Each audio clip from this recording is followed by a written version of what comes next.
How can you tell if a content creator thinks he's the sole arbiter of truth? Don't worry, he'll tell you.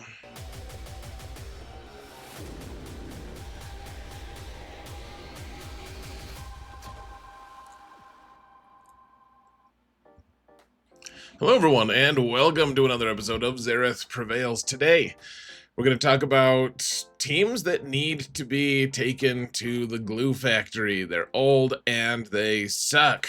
Well, it's going to be a highly contentious video, honestly, folks. A lot of people are going to be very angry in the comments, and I'm looking forward to tasting your tears. Now, I do want to hear what your thoughts are, though, so please let me know what your thoughts are. Huge shout out to my patrons. You guys know my thoughts on how awesome you guys are. Thank you so much for your support. I really couldn't do this without you. And if you want to support this channel for free, folks, all you gotta do is hit that thumbs up button, like, subscribe, comment. Let's mount the algorithm before the algorithm turns us into glue. Or maybe we'll turn it into glue. I don't know. The algorithm was the one we're mounting, so it seems only fair that they would be the ones being turned into glue. I feel terrible about this whole discussion. So let's move right into talking about these squads. Now, I should tell you before we really start talking about these squads and why they need to be taken out, and I'll tell you what I mean by that in just a minute as well. A lot of these squads are actually very useful in other parts of the game, in a lot of different places. Some of these squads are still very good, and also if you're early game and your best squad is one of these, I mean, you should keep them modded well. Their use in a lot of different places have really diminished. That doesn't mean the squads have no value. It just means that once you get toward the end game, their modding can really be kind of loosened up, because we don't have limitless mods, right? Some of us do, some people do. I don't really, but there's certain squads it's like I need that 25, like that 25 plus 25 speed mod is too good for you. It needs to go on a squad that's relevant.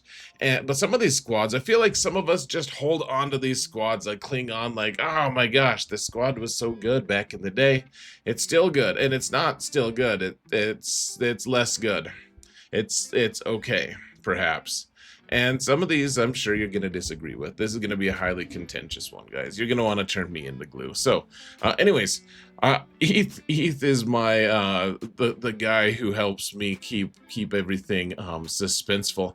Though I did actually hilariously and relevantly discover plus 26 speed mod on him. I don't know how that happened or why. I'm sure I was just going through and just trying to upgrade mods, and like I just rolled a couple speed rolls on him and then just forgot about it or something. But anyways, it's too good for our good and dead friend Heath Koth. So anyways, the first squad we're going to talk about is the CLS squad. I mean, it's just a really sad time, guys. If you watched my podcast or listen to my podcast at all, I talk about this all the time. We used to compare CLS to, like, we used to say it was just the timeless squad. Whenever the squad started getting out of date, CG would add a new character and make it relevant again, and that just hasn't happened for years at this point. And even though it still has its uses to be able to, like, you can get through the Rebel Assault battle with this squad. You can do some okay work in Conquest. It just doesn't counter anything relevant anymore. And we used to have the modding so exact because Chupio steals a bunch of stats from CLS and hands them out to the rest of the squad. Chewbacca, really, we can't afford to have him. We really need to get him a bunch of tenacity and speed. The whole squad needs to do a lot of damage, and it's not as good anymore, guys. So Chewbacca, I think I've stolen a lot of these actually already, but like the best ones, I mean.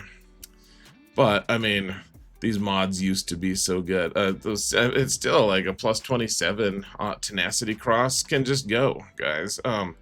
You know, all these stats that like that. See, I have been looting this. There's still plus 24. There's all these different things that this squad, like, what is it killing in GAC these days? It like that you've been able to use it for. Yeah, every once in a while we find a team we're like, guys, CLS works this time, and I think that's like the sign that it's about to be, it needs to go. Like, I don't use CLS ever for like anything. I don't use them in Rise of the Empire. These are all plus 25 speeds though on him, because he used to be so relevant. We used to use him to take out General Grievous squads. We used to use him to take out Star Killer squads, and those aren't on defense hardly anymore, except if there's a Datacron. And I don't trust the CLS squad to take out a Grievous squad with the current Datacron set. Like, it just doesn't happen. And so, sadly, this squad just needs, you just take the mods off, give them lesser mods, and don't make the squad useless, but maybe make it less awesome. Unfortunately, next we have this bounty hunter squad, and I mean, whatever configuration you want. Like, first off, Fennec is still really good in a lot of circumstances. I'm not saying to get rid of her mods.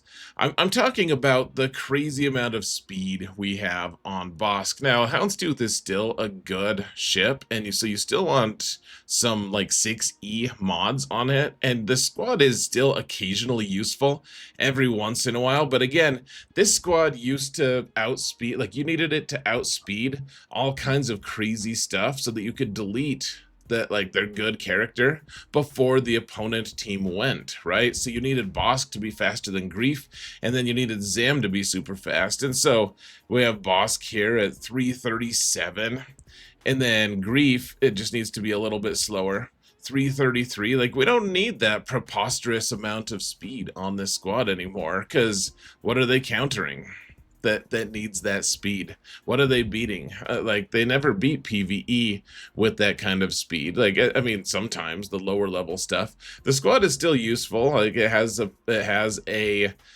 you can get to through tier 2 of one of the assault battles with it. It can do some okay stuff in conquest every once in a while. You know, it used to, like, its last great use was sometimes you can counter Lord Vader, and now the Lord Vader team is substantially stronger, and this team has no chance. And I mean, lately I've been able to counter those silly, wishful thinking teams where they're using Jocasta new. Yeah, you can see poor old Aura used to have really good mods. No longer, man. She's left with only her antenna. But the squad, it makes me sad. This used to be one of my favorite squads, guys. I used to love it so much. We used to be able to accomplish so much with it, and it's just kind of gone the way of the dodo. And so, unfortunately, that squad just needs to be tossed in the trash. We can take these amazing mods off of Bosk. I mean, they're not like amazing anymore. I think I've already started downsizing Embassy 25. There's a 24 earlier, and these are all protection. Because, you know, his interaction with protection is really nice. See, the good solid secondary protection. You're like, gosh, look at all that. But I could use these. I could put these to good use. So elsewhere. So I think I'm going to, unfortunately. Next up, we have Imperial Troopers. Now, this one is really good in assault battles. Once again, it actually gets 2 of them. It actually cleans up the one that the bounty hunters can only get to tier 2. You get to tier 3 through 3 or T. What language are you listening to me talk right now? I speak right now.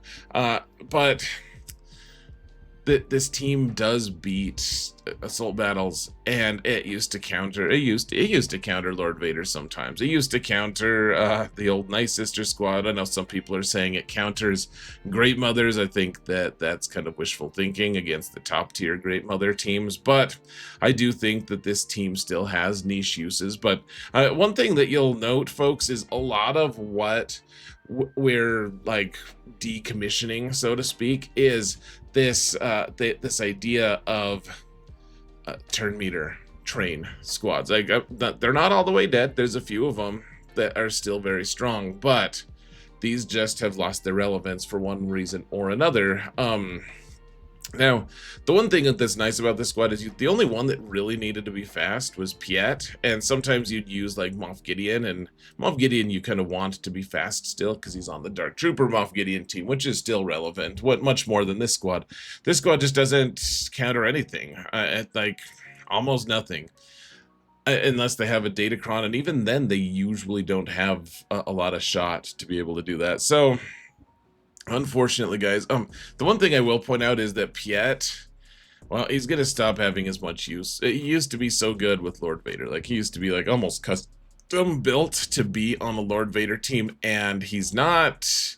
He's just not gonna be anymore. Well, once we all have the new clones, he's gonna be ousted as well, and he's just. I mean, he's good on generalized Empire teams. Like, he's a good character. His kid is great. Honestly, there's a lot of really cool stuff about him, and you still want 6E mods on him, but you probably just don't need the disastrously high speeds that Piet used to require to be able to counter awesome stuff. Unfortunately, I do like this squad. This is one of my favorite squads.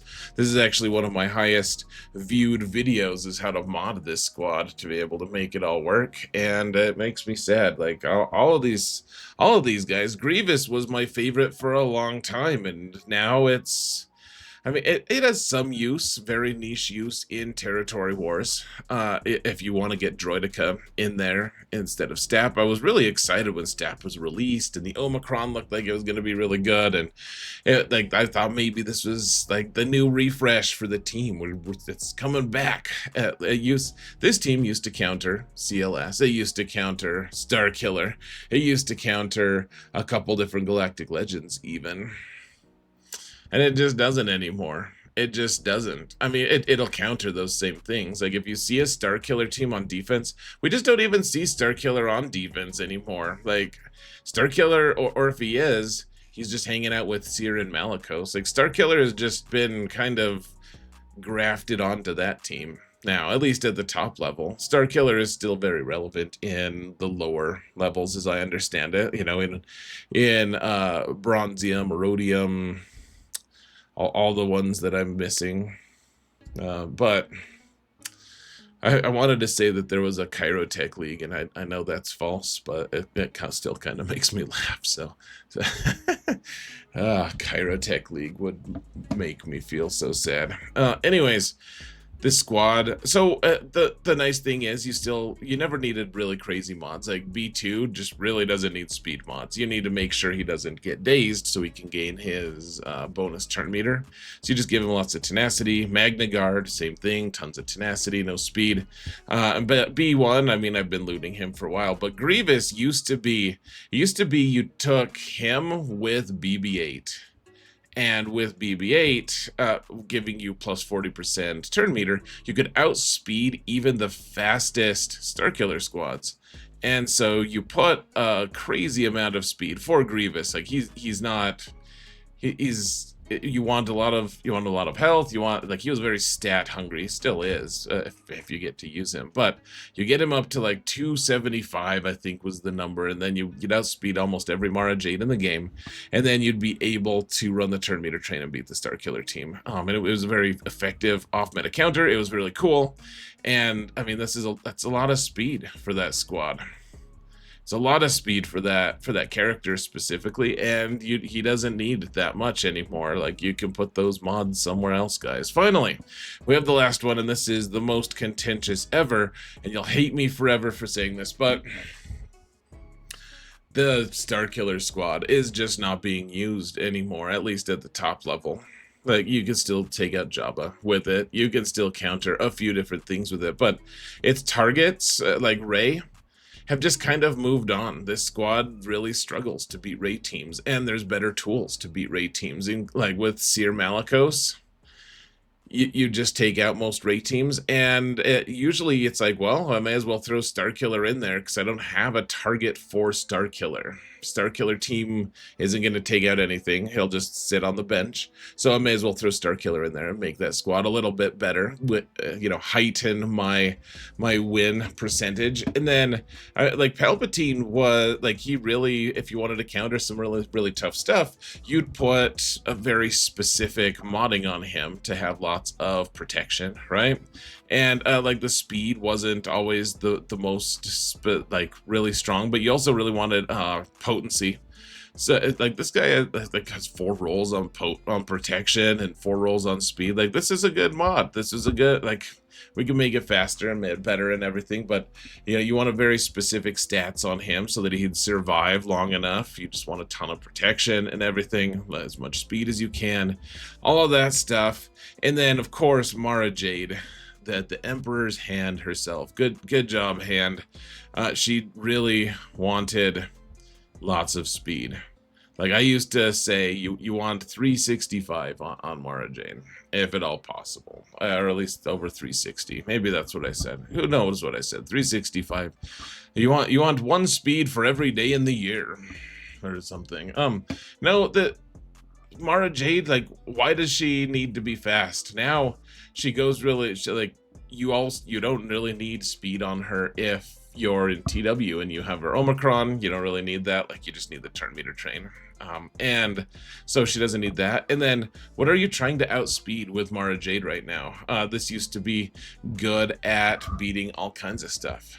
But she needed to be faster because Starkiller gives her an extra 70 speed in GAC, and that was nice. That's great. Makes her super crazy fast, and so you'd be able to outspeed a bunch of things that you needed to be able to counter. And yeah, this team is still relevant on some levels, and I think this is the one that's most likely to want to remain intact with all the good speeds and modding and everything. And I will say, Starkiller is still very relevant. Don't take his mods off. Whatever his mods were are still very relevant and strong, so keep those. But Mara Jade can be slowed down, I think. Palpatine can retire finally. He doesn't have to carry the team anymore, or maybe not. Keep his modding on. I don't care, guys. This squad used to be the pinnacle. And it's funny because a lot of these squads kind of circle each other, right? Like I used to be able to counter Starkiller with Grievous and the CLS team, and you used to be able to counter those teams with the other teams if you had the modding right. And it's just kind of the end of an era, guys. And honestly, I guess really the real point of this video isn't to just tell you specifically you have to demod these guys, decommission these squads, these characters are trash and everything. I think the thing that is best to keep in mind is some of these characters are just not as relevant anymore, and even if it hurts our feelings, it makes us sad. We just have to accept the truth that some of these characters are just not, they're not being used, and this is a game with like so many characters, like not quite 300, but it's getting there. And they can't all stay relevant forever. That's just the sad reality. So eventually, maybe we'll be able to get these guys back into the fold. I'm sure they all have some uses that you'll tell me about in comments quite angrily, and I will listen and maybe be a little snide if you're disrespectful. But one way or another, folks, I'm gonna let you go. Let me know what other characters should we throw in the trash? I would like to know, guys. Thank you so much for watching, and remember that in all things, Zareth prevails.